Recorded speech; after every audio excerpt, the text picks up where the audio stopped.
In front of me is Samsung Galaxy Tab A7 from 2020, and let me show you how to turn on or off emoji suggestions on the following device.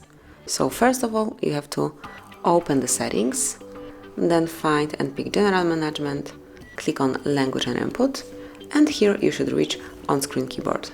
Select Samsung keyboard because it's your default keyboard, as you can see, so smoothly click on Samsung keyboard and go to Smart Type-In.